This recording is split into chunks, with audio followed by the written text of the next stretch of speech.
Hello বন্ধুরা, সবাই কেমন আছো? আশা করি সবাই খুব ভালো আছো আর আমরাও খুব ভালো আছি। তো আজকে হচ্ছে রথ, আর বাবুকে নিয়ে রথে যাচ্ছি আমরা প্রথমবার।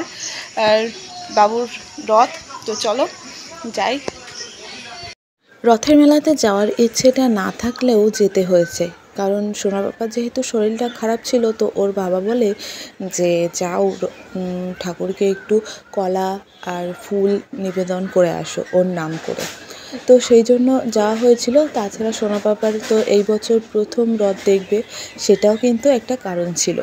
তো রথের মেলায় গিয়ে সবার প্রথমে ফুল কলা এগুলো দান করলাম রথে। তারপরে নিয়ে একটু মেলার মধ্যে ঘুরলাম ফিরলাম, খাবার খেলাম। আর এইসব করতে করতেই সোনা বাবা ঘুমিয়েও পড়েছিল। আর তাছাড়া বাজারে আমাদের কিছু দরকারি কাজবাজ ছিল, যেগুলো আমরা মিটিয়ে নিলাম। আর এই দেখো, রথের মেলায় ফুল টুল দান করার পরপরই ও কিন্তু নিয়ে ওগুলো মানে সব কিছুই ও খেতে চায়, ভাবে কি মনে হয় সব কিছুই খাবার জিনিস, সেই কারণে ও কিন্তু নিয়েই এই যে খেতে যাচ্ছিল। তো যাই হোক, রথের মেলা টেলা ঘুরলাম ফিরলাম, বেশ ভালোই কিন্তু মজা টজা করলাম। তো এই যে সোনা পাপা ওকে নিয়ে, আর ওই যে আমার পেছনে রথ ছিল। তো যাই হোক, তারপরে আমরা একটু ঘোরাফেরা করলাম।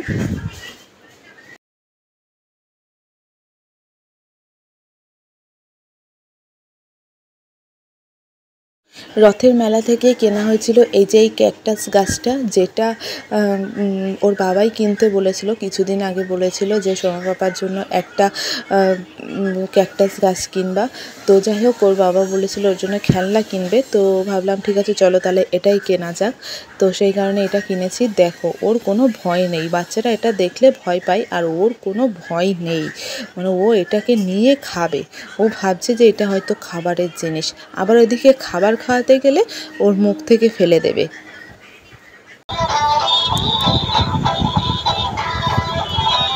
এই যে